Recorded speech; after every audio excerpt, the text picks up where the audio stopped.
This podcast is a 98 Studios production. Hey everybody, this episode is brought to you by Alchemy Sales Coaching. Today's the day, baby. Today's the day. Today's the day. Today's the motherfucking day. Today is the day. Today's the day. Today is the day. Today's the day. What up, everybody? Welcome back to Today's the Day with Zack Andersen. And today we have a repeat guest that's been highly anticipated and asked for. We have Mr. Kyle Nielsen, a.k.a. the NBA Elf, a.k.a. the Great Elbow, and I'm sure many, many more nicknames. So, Kyle, thanks for being here, man. No problem. I'm excited to chop it up again. This is about the 1 year mark from when we did your last episode. Is that right? Was this around the same time last year? Yeah. Because last year you came in your elf costume. Yeah. Super fitting. Released it right around Christmas time. It was amazing. Yeah, I couldn't wear the headphones. Like I had to wear the headphones under. Yeah, you flipped them back and they kept falling because you had your wig and stuff. That was amazing. Yeah. But now we got you. Now we got you street swagged out. I like it. Yeah, this is the Bruce Wayne to the Batman. But you've been rocking your NBA elf. I saw you at the Jazz game, the Pelicans game just recently, and you were on the big screen wearing your elf costume. Yep, we're 2 for 2, Pelicans and the elf costume. We won them both. That's what we like to hear. I had some money on that game, so I appreciate you. There we go. We were just talking about superstitions, and I think you played a big part in that victory. You're welcome. Dude, I'm super excited to dive in and kind of chop it up and have a little bit of a conversation with you. But I guess just to kick it off, how have you been since last year? How's everything been going? Anything big that's exciting to chat about or fill me in? Man, like life is great. Like I'm 39, turning 40 next year. Mm-hmm. I feel better now, like physically, mentally, like emotionally better now in like my late 30s, early 40s than I think I did in like my mid to late 20s. And I'm Which like, is crazy. If I could take the knowledge I had now and like the confidence and like just how I feel, what I know, how I want to operate back to like my 20s, like, so hopefully some people can listen. What would you go back and do different? Because you say if only you could take the knowledge that you have now and apply it in your mid 20s. I guess that's a really good place to start. What would you have changed? Obviously, no regrets, but what would you have changed? No, I don't really have a lot of regrets because anything that I've ever done, I feel like I've learned from. You know, like you have to learn. You either win or you learn. But I feel like I care less about what people think now. And granted, like in my 20s, like if people are following like Gary Vee now talks a lot about balance, about health, about empathy, caring. But in my 20s and like early 30s, Gary Vee was grind, hustle, first one up, last one out. Like it was like you got to sacrifice this for that, and like, and so I kind of fed into that and leaned into that, and kind of my age group did, and so like I sacrificed a lot of my physical health and like my gym schedules and exercise in the name of the hustle and the grind culture, and had to overcompensate lack of energy for Red Bulls and all of that kind of stuff, and now I'm like, no, like taking time for yourself and taking time to be your best self and become your best self isn't selfish. It's actually selfless. Like you can give more to others when you're in a better place yourself. Yep. And like, I wish that I would have like known the benefits in my like mid 20s, late 20s of like being healthy, being mindful about what you're eating, being mindful about workout schedules, being mindful about your sleep schedule, like even spirituality. Yeah, spirituality, like cold plunges, saunas, like all of that stuff. So, dude, I agree with you 100%. And what you just said echoes massive. Like, it's selfish of you not to take care of yourself. I completely agree with. But to play devil's advocate, and I guess to challenge you, and I'm curious on your response, do you think part of why you are where you are is because you had that, like, sacrifice things for the hustle? Because I went through a period of time very, very similar. Like I got like physically like very sick. I got stress-induced shingles when I was 19 years old. I had massive stomach problems because of my diet, and I was just drinking energy drinks. But at the same time, I don't know if part of me is curious on your opinion. If I didn't do that, if I could have gotten where I gotten, or maybe I could have gotten further. I don't know. I don't know what your answer is going to be. I try not to look back too much and like rework scenarios in my head. Yeah. The outcome's the outcome. And like, I try not to even really operate now in my life as like an outcome-based person. I think like in my 20s, I have to work hard because this is what it is. And now I'm like, I'm doing what I'm doing and the outcome's going to work out. Like some days you win, some days you lose. And like Kobe said, like you lose last night, you got to wake up today and win. You Yep. win last night, you got to wake up today and win again. Like Yeah. I'm trying to become less focused about that. That's a wise answer. I Yeah. like that answer. But at the same time, like, I think I established like myself and my roots of like being trenchy, I think is a term that I love, like in our space, in the door space. Like, Yep. and you can be off the doors, but still be trenchy. Yeah.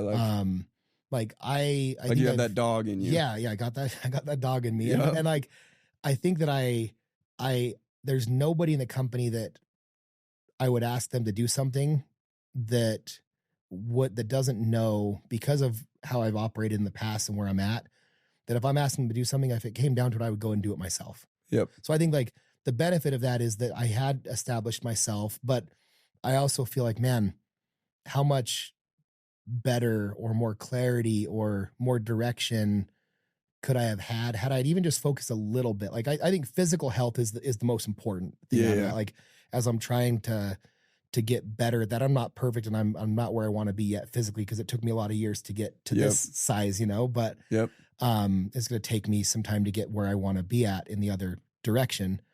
But I think physical, like making sure that you're taking time to take care of yourself physically, mentally, and emotionally. That doesn't mean you have to go on, 2, 3, 4 hour, workouts or meditation sessions. Like, you just got to Give some effort. You got to take care of yourself, like self-love. Yep. You can't give you can't give you can't give from an empty, you can't give water from an empty well. Yeah. Is kind of what that comes from. And I'm not, I also try to just avoid like extremism in anything. Like I think that people can put too much emphasis on their health or on their spirituality or on I think that anything that you put too much effort in you become unbalanced. Yeah. And I don't believe in perfect balance in life or in anything, because different seasons are going to give different attention, and you have to kind of pivot from that. But yeah. But I feel like I'm going 100 miles a minute already. No, I love that. I like that. We dive right in. But that's cool. That's actually a really wise answer. And I like that, not being so outcome oriented, because immediately, and maybe this just comes from my lack of wisdom and I guess adulthood, is just like, I'm like, okay, well, had I rewinded, I'm actually glad I did that, even though that's obviously from an outsider's perspective, you look at it, going and getting stress-induced shingles or getting sick or not being healthy even is just not a good thing. Yeah.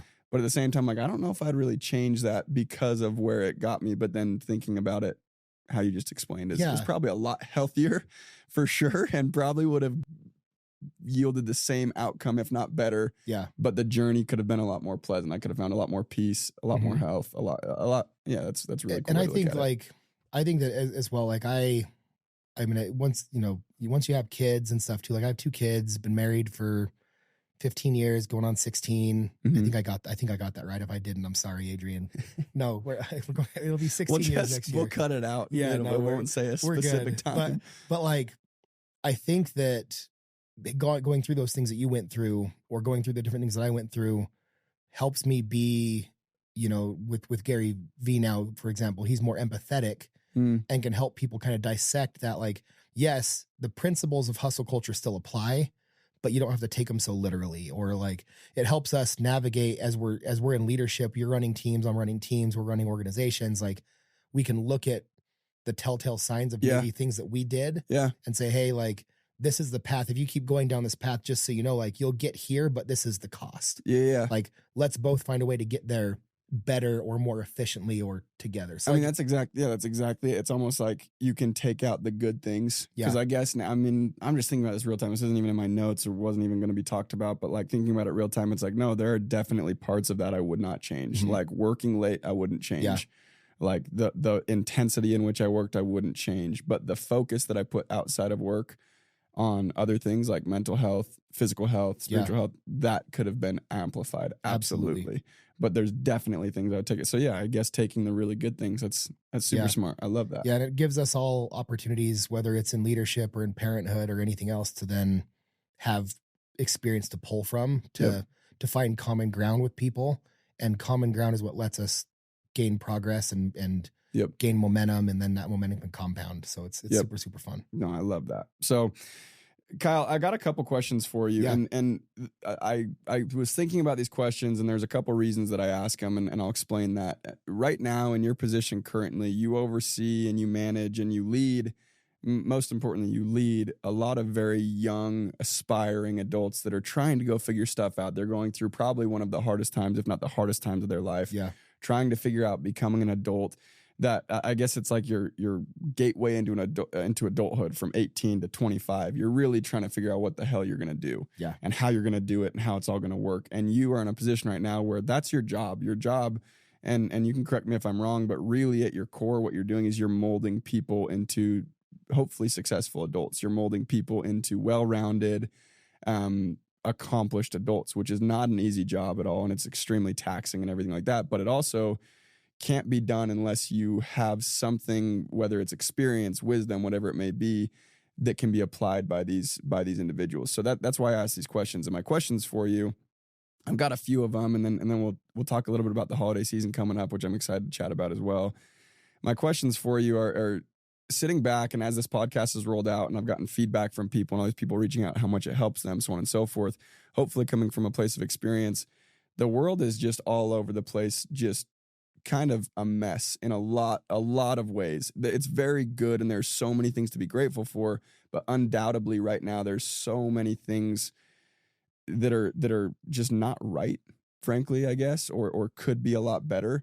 And the only way to go and fix things is the next generation needs to recognize them, fix them, and hopefully extinguish those problems. So I guess the first question I have for you is, my generation, the younger generations even, like, where are we just missing the mark? Where are we like, oh, if we would have a little bit more wisdom, we could see this coming from a mile away and hopefully just avoid it altogether. Yeah. I know it's a very broad question. I wanted it to be broad. What would you say? That's big. I'm going to shift my foot over here now, because now it's getting serious. You brought it now out. It's getting serious. Like, and I was smirking through this whole conversation. You're talking about how heavy the world is and how, like, it's kind of messed up right now. Like, but I'm smirking because in my mind, like, all we can do sometimes is kind of laugh and just look for the good. Yep. Like, you know, and at a macro scale, like, the world's in a scary place, but you walk to your neighbor's house, ask them how they're doing or how life is, or if you can help them with something, you take their trash can out, or you rake the leaves in the old lady's house in your neighborhood and help her shovel her driveway. Like, you're making a difference. And like, to them in that moment, the world is good. And so I think that with information overload, and I was, 1984, like, I keep talking about how old I am because I'm old. I'm not, but I feel so good. Like, You're young. Like, I'm super young, have a lot of life left, like, knock on wood somewhere. We'll use the word wise. You're wise. Yeah. Like, but I kind of missed, I went through my teens and early, mid to late teens without a cell phone. And even that, the cell phone had the snake game on it. It didn't have like picture messages and Instagram. Like, I kind of missed the information overload era. If I wanted to find out something, I had to use a computer, Google it, ask Jeeves, back then. I don't even know what that is, but it was like a Yahoo Google, but got you. But I know some people listening are going to relate with that. Sorry. No, I mean, it's a different generation, but like, so I kind of, like, I missed a lot of that, like, instant accessibility, and a lot of that wasn't available to me until after I got back from my LDS mission to Mexico City. Yeah. And I lived in Mexico City in a third world country, very removed from technology for 2 years too. Yep. But I got back like right when the first iPhone came out, and like that had YouTube on it and like text messaging, and that was it. Yeah. And so I think that with the accessibility of information nowadays, like, something happens on the other side of the world, we know about it instantly. A tweet and a story, a post, notifications pop off. Like, a few weeks back, like, the alert system tested on all of our phones, like, all of our phones nationwide went off at the same time to alert us about stuff. Like, information, like, as a whole is so easily accessible that we tend to focus on things that I think that are bigger than ourselves. And I'm not saying that, I'm not trying to relate that to your dreams, because your dreams should be big. Your dreams should definitely be bigger and be scary. Yep. You have to pursue those big dreams. But when it comes to like what's going on in the world, like, I like to be aware of it. Like, yes, is there conflict in the Middle East right now? Is there conflict in, Russia and Ukraine? Like, are there disease outbreaks in some country? Are there lack of food? Like, yes. Is there dirty water? Like, yes. Are there things that need to happen? And can we enact change in those things? Absolutely. But what I think what it boils back down to for me is be aware of the macro, like of the bigger picture of what's going on, because you can't ignore it. But you also can't let it occupy so much of your mind. Yeah. And focus on what can I do now or today or this week. Yep. Like, and it applies to the doors too. Like, your summer goal seems big. Like, I want to hit, 250,000 in revenue, or I want to hit $650,000 in revenue, or I want to hit 100 families protected. Like, Yeah. that seems big. But when you say, okay, next door, next minute, next hour, next, like, you break it down, like it becomes a little easier to digest and swallow. It's like, there was a saying, I'm going to butcher it, but it's like, how do you eat an elephant? Like one bite at a time. Yeah. And if you have to eat 2 elephants, eat the bigger one first or the smaller one. I don't know. Whatever. But like the main thing is like, you look at the elephant, you're like, crap, that's a lot of food. Like, Yep. I got to eat that whole thing, like one bite at a time. Yep. And so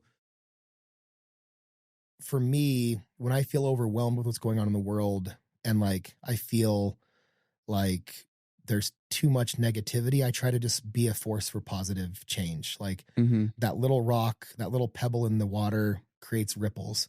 Yep. And if I can be either the start of the ripple, or I'm one of the people that gets impacted by someone else's kindness, like, you just try to pay it forward. And so, like, I look for ways to help locally and help, like, with my family first, my neighborhood, my work, my sales reps, my employees, like, and if I can make a difference in their life, then they can pay it forward, and they can pay that forward. And if enough people do it, like, you'll never know, I think, until this life is over and we can sit back with a DVR, right, and rewind, like, see everything. Right. But, so I think that the information overload in today's day and age makes us focus on the wrong things. Yeah. We think that all the world problems are now our problems, Mm-hmm. where really, like, we have our own problems we have to deal with. Our families have their own problems we have to deal with. Our companies have our own problems we have to deal with. Our neighbors, like, it's like, how can I help them? And how can I be a force for good here? Yeah. And as you grow in influence or in wealth or in network or net worth, like, granted, your impact can be larger. And I think that anyone that wants to amass wealth or become rich, their goal shouldn't be to be rich, to have the yacht, or to have like, those things can come and go. And again, like, the experiences you can provide and the good you can provide with those things as well, like, great. But for me, my drive to amass wealth or net worth or network, or, to level up in life, is to have my sphere of influence grow bigger. So that that the rock that I'm dropping in the pond goes from being a grain of sand to a pebble, to a rock, to a boulder. Like, it makes a bigger wave, and I can have a bigger impact. Yeah. But at that same time, like, if the focus stays local, like, does that make sense? Did I go? No, that makes perfect so, sense. No, that's like the perfect answer. Yeah. And so I think that your younger generation, dude, I'm still so impressed by how young you were when you got into this job and stuff too. Like it still blows my mind that, like, you were just so young. But to your generation, like, the likes and the shares, like, the people you don't know, like, doesn't matter what they think. Like, life is not your life, and your value and what you can provide isn't necessarily measured by likes, shares, and reposts, especially on the side, like, your podcast, I would say is a little bit different. Like, you do want to see the likes and the shares and the reposts, because you know that's the ripple effect. You're seeing that in real time. Yeah. But there's people that talk about it. And hey, I was listening to this podcast that Zach put on, my buddy Zach, or my friend Zach, or this guy Zach that I follow. And there's people that are impacted by your podcast, by your messages, what you're doing, that you don't even know about, that aren't portrayed in the likes and the shares and the reposts. Yeah. But the people that are doing, like, the viral videos just to go viral, that are either meaningless or lack substance, like, that to me, like, oh, this got 100,000 views or 1 million views. Like, but what did it provide? Like, yeah, if it provided temporary humor or laughter to the people that watched it, I think it's great Mhm. because the world needs more laughter. The world needs more For sure. positivity. Yeah. But we can't let our lives run on like what the outside world really, really thinks. And No, I love that. so like it's just that pebble. Like you choose your puddle or your pond or your lake or your river or your ocean, and you little by little try to amass a bigger ripple, a bigger stone, a bigger or multiple stones, and a bigger group of people that can make bigger impact. And that's what gets me gets me going. I love that. And I think I think the part of that answer that's so powerful is you mentioned it, like information accessibility. I would actually say it's more of like we're forced information in a way. Yeah. Right. And what that does is most of the people that I know are inherently actually good people. Yeah. They want to do good. They want to make the world a better place, but they're so focused on exactly what you said, what other people think, what's going on somewhere. They really aren't helping. They turn into keyboard warriors. That's how they go make the world better. It doesn't do any good in most scenarios. Yeah. Right. And then rather than focusing on exactly where they're at and what they actually could go and do, they're just rotten people because of everything else. All their focus is elsewhere, so they're not even decent enough to hold a door open for someone. Yeah. Or to treat the server well. Or whatever it may be. Or to put their shopping cart back. Yeah, or exactly. Have you seen the video of the cart narcs where they go and they get Dude, people? Those are so funny. People that fight them. Yeah. And they go and they'll put a magnet on their car. Yeah.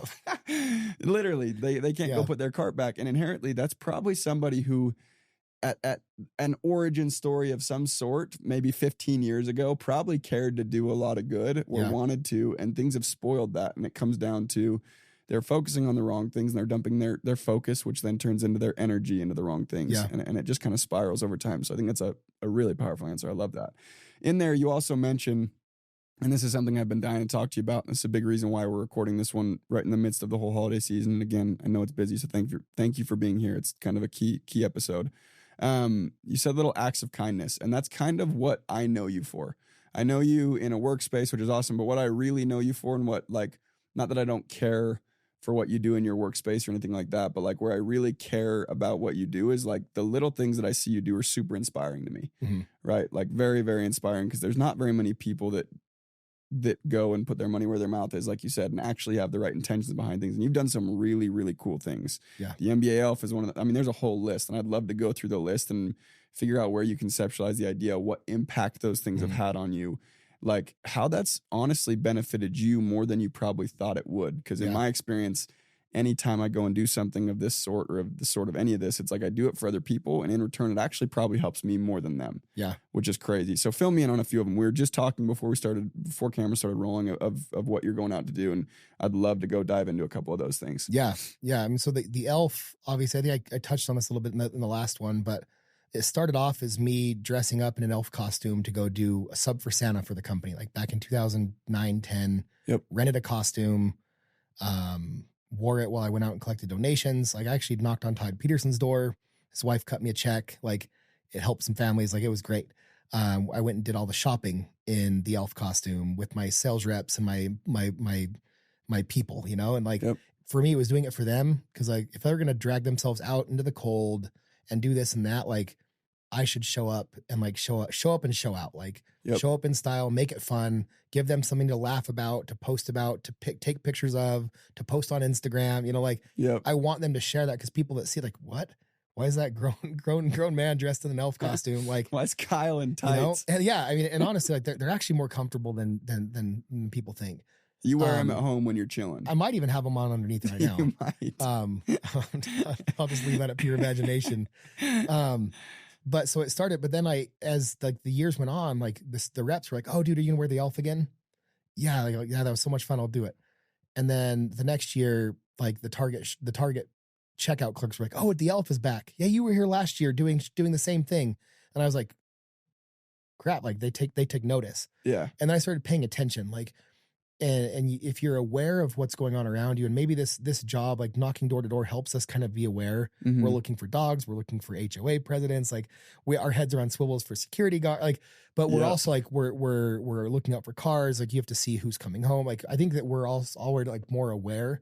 And then you learn to read people. Yeah, you learn to read people. But like there were, you know, an example of like a mom with a fussy kid in a cart pushing the kid down an aisle. Like she's just trying to get her groceries. Mm-hmm. And the kid, 3 years old, sees an elf walk by and, Mama, look, stops crying.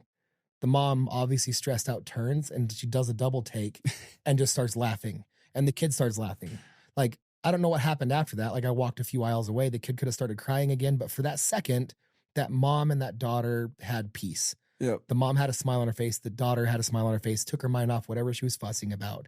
So I was like, wow, like, and maybe I was misreading it, but for me, like it was like, yes, you can give of your money.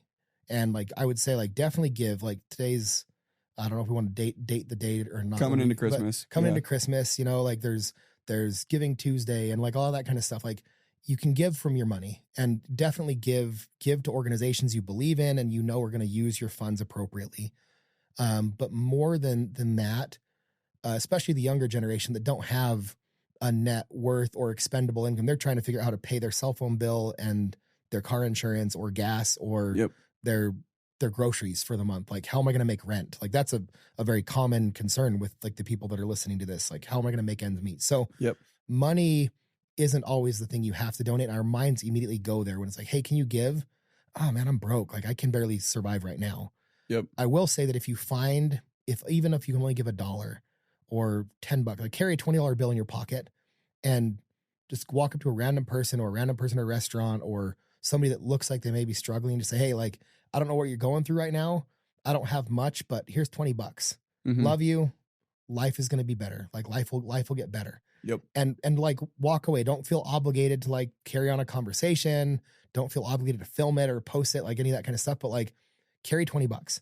And if you can do that, then find a way to make that to 50. And then over time, increase that to $100 in your pocket. Mm-hmm. And like give when you can, but more than money, to me, it's giving of your time and your talents. Mm-hmm. Like if you have resources you can pull from that don't require monetary, pull from those. Yep. And more than anything, I think time is the most important to give. And so it's the most valuable. Yeah. And because it's just like money, like if you're giving money away and not using it to invest or purchase, like you give money, it doesn't typically come back in the way you think it would. It does. And we'll kind of get to that. Like the more you give, the more you get. We've talked about that a little bit. Yep. But time, if you spend your time in the wrong ways, you can't get your time back. Like time spent, a minute spent, you can't go back in time. Like time travel doesn't exist. Yep. So giving of your time, you have to be mindful of where it's going. And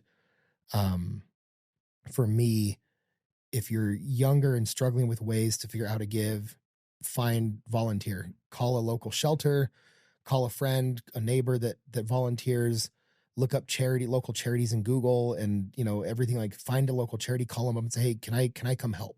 Yep. I'm just looking to give back a little bit. I feel like it's the season and it doesn't have to just be Christmas, but like our hearts are softened to this time of year. Our minds are kind of shifted, but find somewhere to give and you'll be surprised that the amount of like abundance that you feel in return. Like one of my favorite books to read is a book called The Go-Giver by Bob Berg. Mm-hmm. And he talks about kind of the laws that you live in kind of the act of being a go-giver and kind of not the go-getter, but the go-giver. And he kind of, the last part of the book ends with kind of teaching you that if you give, you will receive. I hope you guys are enjoying this episode so far. It was brought to you by Alchemy Sales Coaching. I started doing one-on-one coaching with Doug back in 2019. And since then, I have gone and not only blown up in my career and my earnings, but it's really helped me through just the ups and downs of life.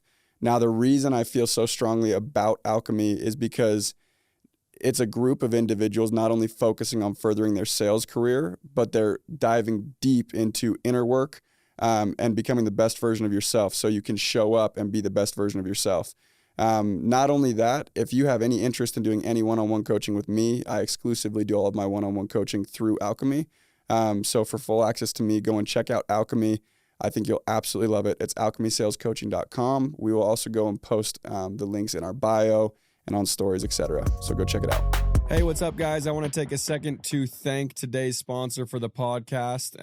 The dudes who run this company are some of the coolest dudes that I know. The company is killing it. And I personally used the product multiple times, but the sponsor today is King Cool Plunge. They make the best local cold plunges that I've ever used. And those of you guys that know me, you know I love to sauna, I love to cold plunge, and they absolutely kick ass. So make sure you go check out King Cool Plunge on their website. That's KINGKOOLPLUNGE.com. And use code TTD for $350 off. The more you give, the more you will receive. And to not feel guilty from receiving those blessings or abundance that comes back from giving. Yep. And that you shouldn't seek it, but know, I believe that it's an eternal law in my mind. At least to me, in whatever eternity I want to live in after this life, I believe that giving and having something come back, if you're giving for the right reasons, is a law that I think is, to me is almost like an eternal heavenly thing. And so you have to know that if you give, good things are going to happen, whether that appears in luck or in money or in network or in exposure to people or in influence. If you give, you're going to receive eventually. Or even just a feeling. Yeah. I mean, and that's the most important. Yep. Knowing that you're doing good. Yep. I remember my dad waking us up early growing up down in Southern California to go help, a family move in or out of our neighborhood or in or out of our church, boundaries.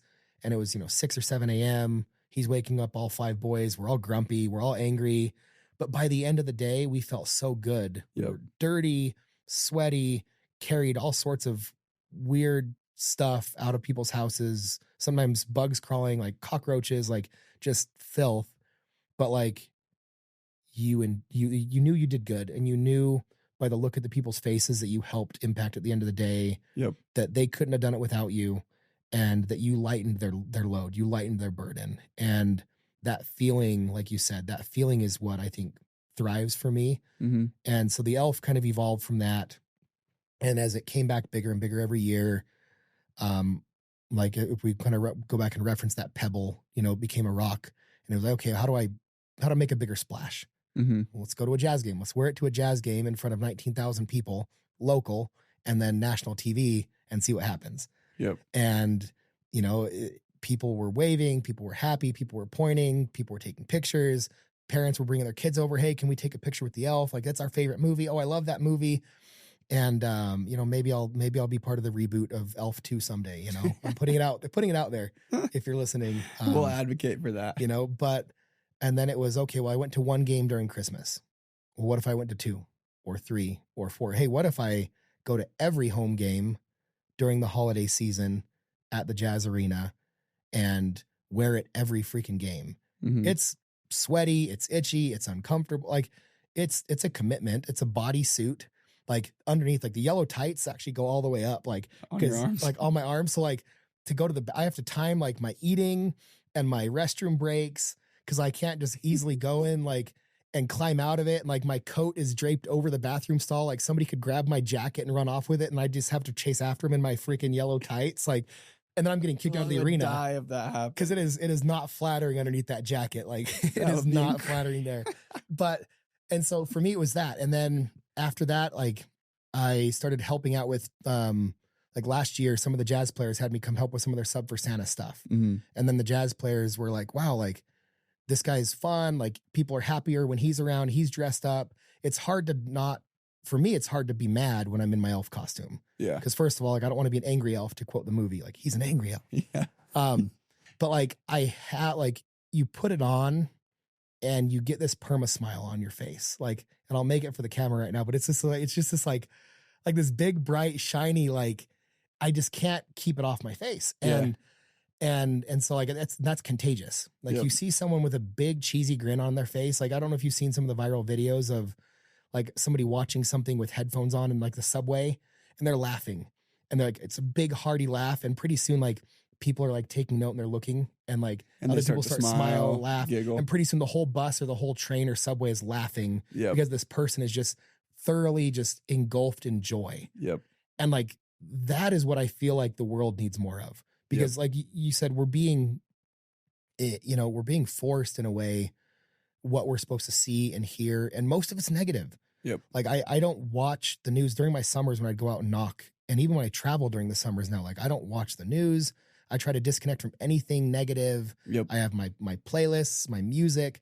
the cat videos and the memes I reference. Like I have the things because I need to stay, because like the world is so negative. It's so negative. And you experience so much negativity on the doors and door slamming and people rude. Like I need to offset what I'm already going to experience in my own job with like more positivity. And if I'm diving down the who's and that running applies for who, to everybody. yeah, like that applies to everybody. Yeah. Just negativity in life in general, you have to offset it. And I believe the ratio is 7 to 1. Negativity is 7 times more powerful than positivity. So if you truly want to offset it, you need to go and consume 7 times the positivity that you do negativity. And if you think about how hard that is with just life, and then you throw the news and social media and everything on top of it, I think that is why we find so many people and just so many people lost or confused or sad or depressed or whatever it may be. I think it's a big reason. And so like that's for me, it's how do I be more of the force for good? How can I elevate that positivity or make a bigger splash, whether like what's the bigger arena or the bigger audience or what's next? And now I'm doing I took my first flight last year right around Christmas time in my elf costume through security, through the airport, flew down to a toy drive. This is a cool story. Yeah. We went down to the toy drive in LA and I'm actually going back down this weekend for it's the 10th year they've been doing this toy drive. They're hitting 10 cities over like a 2-week period. Last year we did, 2 years ago, we filled the SoFi Stadium, like field with toys, like for the local charities down in LA. Last year we broke the Guinness Book of World Records of most toys donated in an hour. It was like, I'm gonna botch the number here, but it was like 80,000. It was some ridiculous number of toys in 1 hour. And like the camera had to roll continually. The person was there counting off every toy that was being counted as it was coming off of like the donation bins and off the pallets. And like, oh my gosh, it was like, and we got it all checked off and like we had to submit the video as proof and like the camera batteries were almost dying and like, but it was awesome. And then so that we did the same thing a few days later up in Utah. And had some of the surplus toys that were donated down there shipped up here, collected more donations, had families come in. And then, this year we're doing a 10 city run, and I'll try to make it to as many cities as I can. That's LA so cool. For sure. And then Utah will be, later on in December here. And so you'll see some posts about it. And anyone that wants to, if it's out by then or whatever, like anyone that wants to come and help can come help too. But it's now doing that. And like, then then you get the news involved and the news shows up and the newscasters, instead of reporting on something negative, they're seeing something positive. They're seeing not only something positive, they're seeing somebody ridiculously smiley and happy reporting on something positive. And so like, it's just, for me, it really it's just infectious. That infectious like positivity that we have to combat at a 7 to 1 ratio.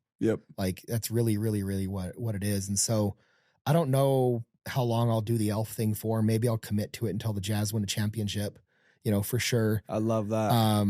So if that's a year, then it's a year. If it's more, then it's more. And I still feel like I got gas left in the tank. But the elf is like one of my focuses for sure. It's awesome. Just because again, like you put on that uniform or you put on that armor or you put on that character. And like, it makes it so fun. Like you see Robert Downey Jr.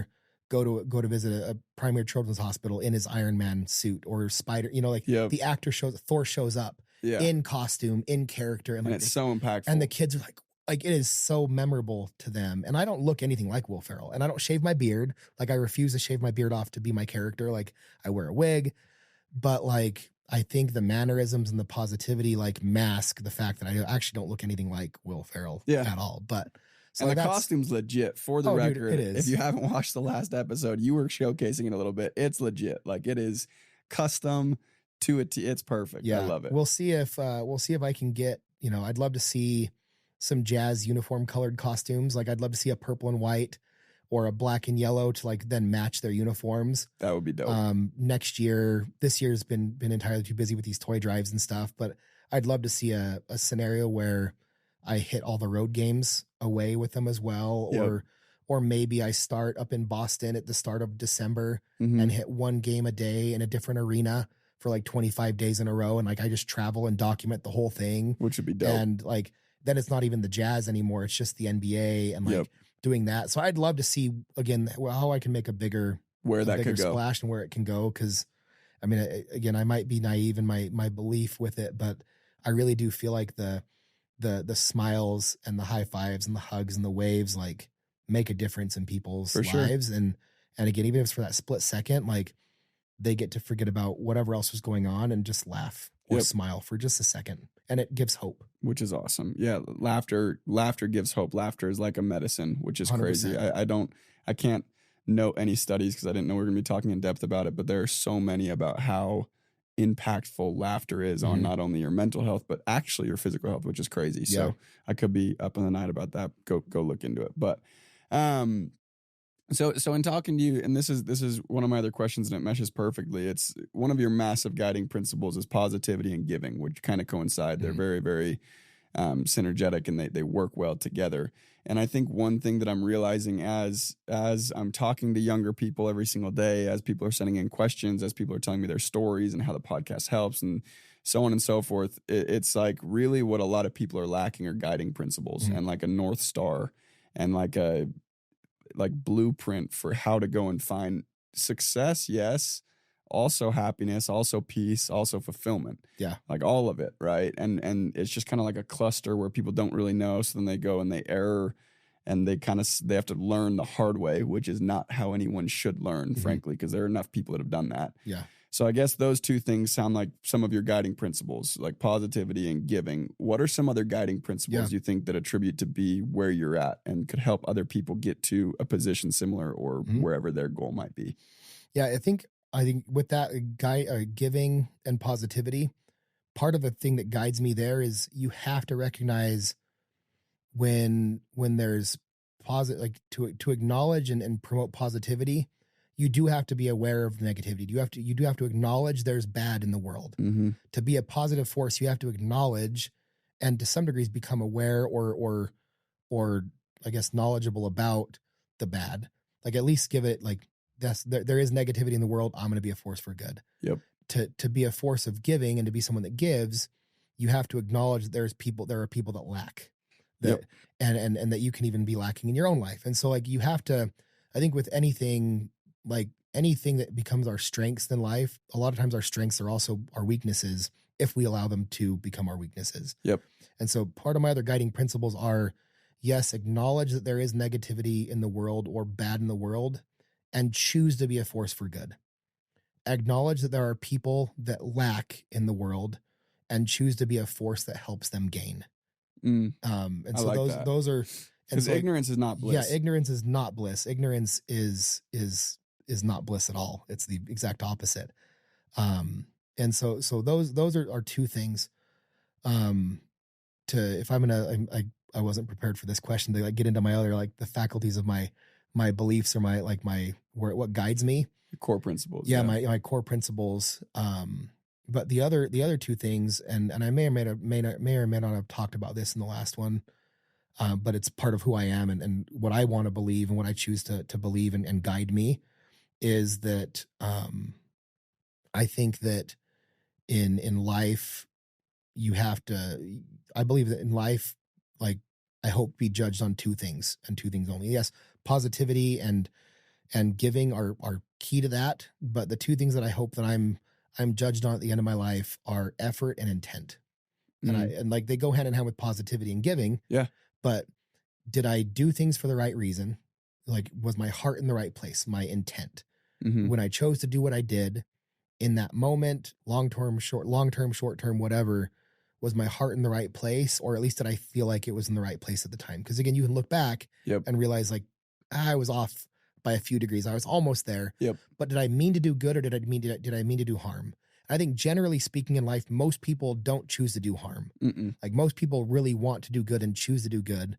And sometimes they get caught up in the wrong things or they go about it the wrong way. Yep. But effort or intent is what we're talking about right now is the intent. Like, is my heart in the right place most of the time? Yep. And that's, I try to keep it in that place most of the time. And then effort. Did I put in the time? Did I pay the piper? Did I sow the seeds? Did I put the water? Like, did I really do what it took? Did I, and then like It Takes What It Takes is a book. And like, you hear that phrase a lot, what's it going to take? It takes what it takes. Meaning like, you got to keep doing it until you see the results. Yep. But so effort was my effort consistent and conducive to what I was hoping to achieve, and was my heart or my intent in the right place. Mm-hmm. And when my kids do something, stupid or dumb or silly or whatever, like if they were here, I'd say, that's silly. But like if they break a glass or something, like, were they having a good time roughhousing and like playing and like having fun? Yes. So yeah, can I be like frustrated that something got broke? Yes. But can I be angry long-term that something broke? No, they were having a good time. They were having fun. Yeah. Now, I like if my kid walks out the door, my son walks out the door with 2 glasses in his hand and smashes them on the sidewalk, like there's a different thing going on, and he hasn't done that yet. So if if he's listening, because he's one of those 8-year-olds that's like really hungry for knowledge, he actually wants to start a podcast, by the way. So I might have him come watch a few of your episodes live to figure out what it takes. Absolutely. But then it's a whole different story. It's like, did you meant to break those? You threw them on the ground with the intent to see them break. Yep. Well, yeah, I wanted to see what happened. Okay, well, why did you want to see what? Like, then I can kind of reverse engineer stuff. And so for me, yeah, positivity and giving, effort and intent are those things. And then more recently, I've been trying to live in what a lot of my earlier years of my career, I thought I was living in this like assertive, abundant space. Mm-hmm. But I was more like on the passive side. Like I'm not a very aggressive person. I'm not a bulldog. Yep. I'm not someone that's going to like steamroll somebody to get what I want. And I tend to err on the path. I try to avoid conflict. I try to not create conflict. When conflict comes at me, I take care of it, and I try to hit it full force or whatever. Like, because you can't avoid it. You have to you fight or flight in that scenario. But for a lot of years, I tried to be an abundant person. When I'd run into competitors on the doors, it's like, here's where I'm at. Here's where you're at. I've hit these houses. I haven't hit these ones. Let's divvy this area up, and let's work together but apart. Yeah. Let's not jump over each other. Let's not ruin each other's days. There's plenty of pie to go around. Yep. I'd regularly, talk to other competitors, and like we wouldn't strategically plan around each other, but I'd say, hey, we just hit this city. You might want to give it a week or two to cool off. Oh yeah, we just hit this one too. You might want to give it a week or two to cool off. Yep. We weren't sharing our strategies. We weren't sharing, that kind of stuff, but it was like, hey, let's all operate in abundance. Mm-hmm. But my heart was in the right place. My intent was to be abundant and to share more. But because I hadn't typically in certain circumstances set clear or had open communication to set clear boundaries, or to set proper expectation, then to set clear boundaries and hold people accountable to those boundaries that were set. Yeah. I tended to be taken advantage of quite a bit in my earlier years of career, whether it was a sign-on bonus or, giving too much of a comp plan, or just really getting taken advantage of for just being the good dude or the nice guy. Yep. And as I've learned, more recently, to really operate not in a passive stance or an aggressive stance, because if you operate too long in either one of those, if the pendulum swings and gets stuck on either one, then the pressure builds up and you get put in this hyper passive aggressive loop. And then you say things you can't take back. You get overreactive. You have to react instead of be proactive. Like, it never works out really good. Like, we've all been in the situation where we've said something we wish we could have taken back. And we were like, man, I shouldn't have said that. Yep. Or man, I wish I could have not done that thing. Yep. Or been around someone when they had that pressure build up and they have that outburst and you're like, oh man, that was bad. That was bad. Yeah. And so what I'm trying to do now in this phase of my life is to really operate in that assertive spot, in that middle ground where the pendulum is swinging sometimes a little more on the passive, a little more on the aggressive, but like really in that assertive, abundant middle ground. Yep. Is you have to have open communication, which means you have to learn how to have hard conversations, and you can't avoid the hard conversations if they're coming from the right place. So open communication leads to proper expectations. Mm-hmm. And if expectations are set properly, you can't be mad when things don't work out, because you were already prepped to expect it. If they did what they were supposed to, and you did what you were supposed to do, like, it should work out. Yep. But you set proper expectations so you know what to expect from each other. And before you commit to those boundaries or that commitment to like operate in an abundant manner with whoever or whatever you're doing, you have to agree to those expectations. Like, you handshake and you're like, hey, we know we're open with each other. We know what's going on. Yep. And then once those boundaries through expectations and communication are set, you don't allow yourself to be taken advantage of because the expectations set the boundaries. And if somebody's reaching past that boundary or trying to cross those boundaries too much or too often, like you'll feel that like them hitting that wall or trying to like break the boundaries or break the wall down. You're like, no, dude, like we set boundaries, we set expectations. This is what it was. Yep. This is what we agreed to. And so like more recently, I'm trying to guide, I want to still be an abundant giving person, but I also want to make sure that I'm not being taken advantage of to a certain degree. And that doesn't mean that if I give $20 to a homeless guy, I don't care what he does with it. Like, yes, I do. In my heart, I want him to get food, get warm, but I can't operate from this like, oh, dude, I hope he doesn't go buy drugs or go do that. Like, or not give people because you're worried about controlling the outcome. Like they need whatever they need when they need it. Yep. And so I'm not on the smaller scale. Like you can't be like, well, dude, I told him not to spend it on something else. And the next day I saw him with a beer can in his hand. Like, oh, I'm so mad. Yeah. Like that's small. Like that's small stuff. But in a bigger scale, in relationships, whether it's business or family or work or friends circles, like I think having clear communication, proper expectations, and clear boundaries is key. And it's hard. It's hard, dude. And it's hard. I think that should be stressed. Like it's very hard to set boundaries. It's very hard to communicate when it would be way easier to not communicate and hope it never spirals, but that never, ever, ever works. Yeah. And I will say, if there is one other advice I can give to the listeners, is stop trying to read the context in a text message. Like if you get a text and you feel like it's an angry text, call the person and be like, hey, like, what did you mean by this? Don't be like, dude, are you mad? Like, you mad, bro? Like, like just call them and say, hey, like, I'm interpreting it this way. I'm probably way off, but like, what do you mean by it? Like have that becomes easier the more often you do it. Yep. But too often we read the text or we see the text and we feel like it's either mad or aggressive or passive or dismissive and then we respond. Yeah. Then we respond or we don't respond, which is even worse sometimes because then it festers and like, then we're getting eaten up inside, but the person just they mistakenly put an exclamation point. Yep. Or they put a period when you're not supposed to put a period on the end of a sentence when you're texting nowadays. I learned recently or whatever, like boom. And so like, I think that like, if you feel like somebody is meaning something without them actually telling you what they mean by it, just ask them. Yep. And say, hey, I don't want to read this the wrong way. I value our friendship. I value what you bring to the table in whether it's work or in our family or like you're part of our family. I don't want to be angry at one of my kids. Like, did you really mean this when you said it this way? Because this is how I took it. And again, I'm probably wrong. Yep. And like you approach it with that and you give them a chance to then communicate back. And most of the time you're going to realize that most of the things in life we let ourselves get upset about are so small. Yeah. Dude, small. I love that. And obviously we're coming up on time, so I'm going to be respectful of your time, but I really, really want to touch on that because I think especially holiday season, that's so important. I see so many situations where like within my own family or other people's families or friend groups or people who used to be best friends, and then you hear what happened and you're like, that's it. Like, that's what happened. And some of the best advice I've ever gotten in my life is from Todd Peterson. I doubt he even remembers it. But I went to him like in total like panic because I had like this rift in a friendship that had to do with a lot of other things. And I was like, dude, it's like, I can't like, because I take relationships super serious. Like they're very deep to me. And like that destroys me. It might not affect other people or they might not think much of it. And he's like, the only way a relationship dies, the only way is if you stop talking.